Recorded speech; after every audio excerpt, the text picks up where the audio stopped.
तो लड़की ने बताया कि फला राज्य का राजा अंधे व्यक्तियों को घी खिलाया करता था, लेकिन सांप के दूध में विष डालने से 100 अंधे व्यक्ति मर गए।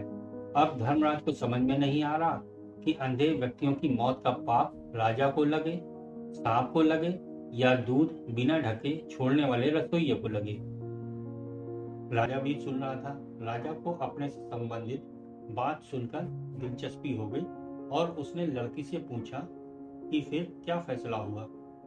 लड़की ने बताया कि अभी तक कोई फैसला नहीं हो पाया था।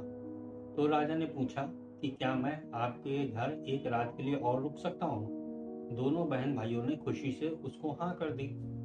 राजा अगले दिन के लिए रुक गया, लेकिन चौपाल में बैठे लोग दिन भर यही चर्चा करते रहे कि कल जो व्यक्ति हमारे गांव में एक रात रुकने के लिए आया था और कोई भक्ति भाव वाला घर पूछ रहा था, उसकी भक्ति का नाटक तो सामने आ गया। रात काटने के बाद वह इसलिए नहीं गया क्योंकि जवान लड़की को देखकर उस व्यक्ति की नीयत खोटी हो गई, इसलिए वह उस सुंदर और जवान लड़की के घर पक्के तौर पर ही ठहरेगा या फिर लड़की को लेकर भागेगा। दिन भर चौपाल में उस राजा की निंदा होती रही। अगली सुबह लड़की फिर ध्यान पर बैठी और रूटीन के अनुसार उठ गई। तो राजा ने पूछा, बेटी, अंधे व्यक्तियों की हत्या का पाप किसको लगा।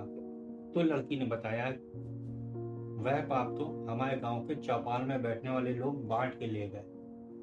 सारांश: निंदा करना कितना घाटे का सौदा है। निंदक हमेशा दूसरे के पाप अपने सर पर ढोता रहता है और दूसरे द्वारा किए गए उन पाप कर्मों के फल को भी भोगता है। अतः हमें सदैव निंदा से बचना चाहिए। धन्यवाद।